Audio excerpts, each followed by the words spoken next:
우리는 현대인의 삶을 꿰뚫어보는 아주 중요한 질문에 답을 찾아볼 거예요. 바로 우리가 하는 노동 그 자체의 가치에 대한 질문이죠. 안녕하세요. 지식 한 스푼 이세마입니다.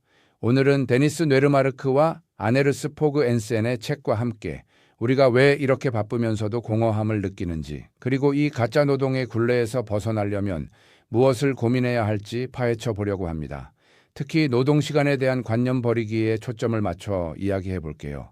역사적으로 노동을 시간 단위로 계량하기 시작한 건 산업혁명 이후의 일입니다. 그전에는 농부든 영주든 가족과 함께 생활의 일부로 노동을 했어요. 일이 곧 삶이었죠. 하지만 19세기 산업화는 이 모든 것을 바꿔놓았습니다. 이제 노동은 시간당 임금을 받는 상품이 된 거죠. 이 변화의 뿌리는 더 깊습니다. 16세기에는 금화처럼 돈 그 자체에 내재적인 가치가 있었어요. 금화는 곧 재화이자 가치를 재는 척도였죠. 하지만 17세기부터 가치는 시장 가격으로 제정이 되기 시작합니다.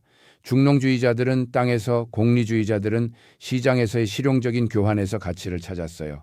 10자루의 곡물이 황소 한 마리와 교환된다면 그 교환 속에 가치가 있다는 식이었죠.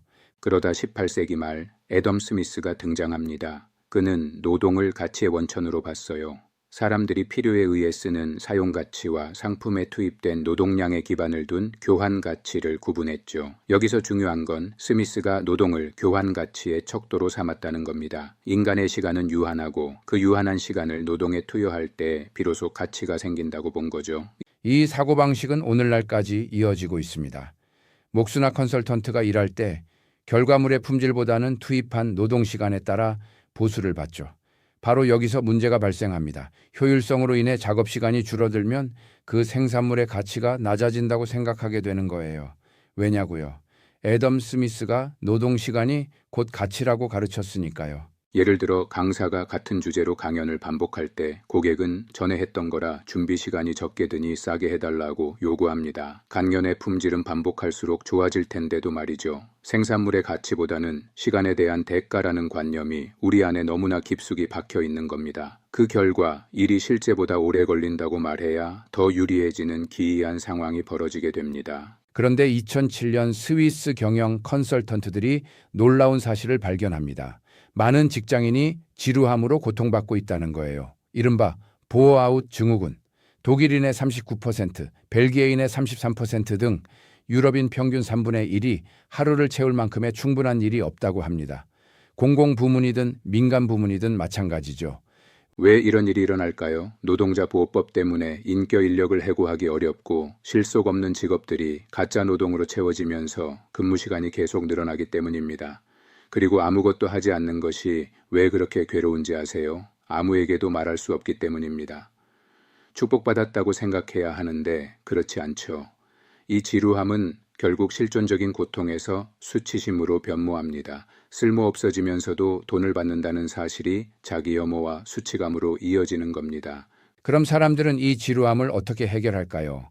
첫째, 일하는 시간을 줄입니다. 늦게 출근하고 일찍 퇴근하고 점심시간을 길게 가지죠. 둘째, 동료의 일을 훔치기도 합니다. 셋째, 일을 천천히 합니다. 넷째, 딴짓을 하죠.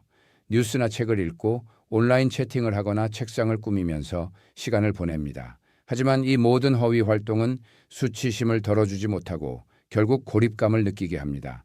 데이비드 벌처번은 2005년 그의 저서 산송장에서 기업 내부의 많은 사례를 통해 가짜 노동의 현실을 폭로했습니다.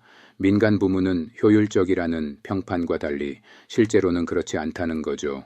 대기업은 경쟁이 심하지 않아 비효율을 감당할 여유가 있고 직원들의 업무 성과를 실질적으로 측정하기가 어렵습니다. 누가 회사에 부가가치를 가져왔는지 알기 힘들죠. 게다가 분명한 소유주가 없는 경우가 많아 생산성에 대한 절박함도 덜합니다. 현대기업에서 살아남는 가장 좋은 방법은 높은 성과나 가치 생산이 아닙니다. 바로 적당한 자기 이미지를 만들고 유지하는 것이죠. 그러다 보면은 뭔가 하는 것처럼 보이는데 시간을 다 쓰게 됩니다. 수년간 쓸모 있는 일을 하기가 불가능할 때 우리는 무엇을 위해 잠에서 깨어나는 걸까요? 아무 일도 하지 않거나 아무 가치 없는 일을 하는 기분인 사람들 어떻게 해야 할까요? 가짜 노동은 창조성을 죽입니다. 거대 기업에서 의미 없고 시간 낭비일 뿐인 일에서 벗어나 자기 사업을 하며 열심히 일하고 가치를 생산하는 세상은 상상만 해도 멋지지 않나요? 하지만 보통 사람들은 누군가 대가를 지급하는 일이라면 가치가 있다고 생각합니다. 그럴 이유가 전혀 없는데도 말이죠. 애덤 스미스가 노동을 가치의 원천으로 정의했을 때 그는 노동에 걸리는 시간을 강조했습니다. 이것이 우리를 존재론적 재난으로 밀어넣었고 자족적인 악순환을 만들었습니다.